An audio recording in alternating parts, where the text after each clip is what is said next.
بسم اللہ الرحمن الرحیم۔ قال النبی صلی اللہ علیہ وسلم ما عمل ابن آدم من عمل یوم النحر احب الی اللہ من احراق الدم وانه لیأتی یوم القیامة بقرونها واشعارها واظلافها وان الدم لیقع من اللہ بمکان قبل ان یقع بالارض فطیبوا بها نفسا۔ نبی اکرم صلی اللہ علیہ وسلم کا ارشاد مبارک ہے کہ یوم النحر کے دن یعنی 10ویں ذی الحجہ کو اللہ تعالیٰ کو بندے کی طرف سے قربانی کے جانور کے خون بہانے کے علاوہ کوئی عمل بھی پسند نہیں، اور یہ بھی فرمایا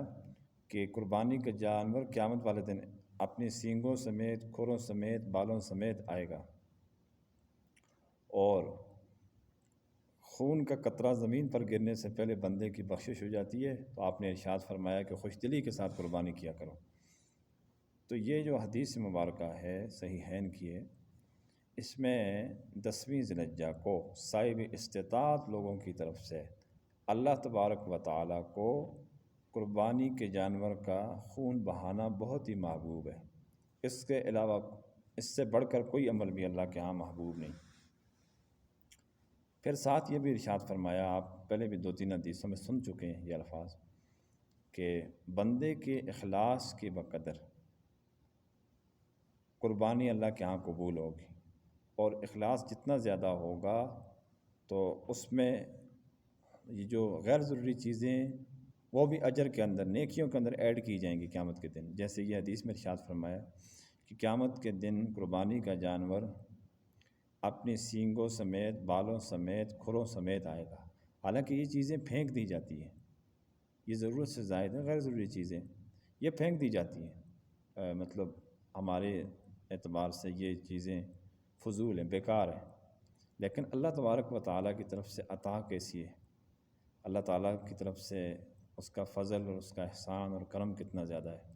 کہ اللہ تبارک و تعالیٰ اس پر بھی بندے کو سینگوں کے بدلے میں بھی، بالوں کے بدلے میں بھی، جیسا کل آپ نے حدیث میں سنا، بالوں کے ہر بال کے بدلے میں ایک نیکی، اور کھروں کے بدلے میں بھی نیکی دے دی جائے گی، اور اس کی بندے کی بخشش کی جائے گی۔ آگے ارشاد فرمایا کہ خون کا قطرہ، جانور کے ذبح ہوتے وقت جو خون کا قطرہ ہے وہ گرنے سے پہلے اللہ تعالیٰ اس کی بخشش فرما دیتے ہیں، اس کی قربانی کو قبول کر لیتے ہیں۔ اس لیے یہاں خون کی بات کے پیش نظر یہ کہنا چاہیے کہ بعض لوگ اپنی قربانی کے جانور پر موجود نہیں ہوتے، ذبح ہوتے وقت وہاں موجود نہیں ہوتے، اکثر تو وہاں ہی ہوتے ہیں، لیکن ان کا وہاں پر موجود ہونا ضروری ہے۔ یہ اس قطرے پر بندے کی حاضری لگتی ہے، گویا کہ یوں سمجھیے کہ بندہ قربانی جو کر رہا ہے وہ جب موجود ہوتا ہے تو اللہ تبارک و تعالی اس کی فوراً بخشش کر دیتے ہیں کہ اس نے اللہ کے راستے میں ایک جانور کی قربانی دے کر خون بہایا ہے۔ اور آگے ارشاد فرمایا فطیبوا بہا نفسا، خوب خوش دلی کے ساتھ قربانی کیا کرو، یعنی بخل نہ کیا کرو، بڑھ چڑھ کے قربانی میں حصہ لیا کرو۔ تو جو لوگ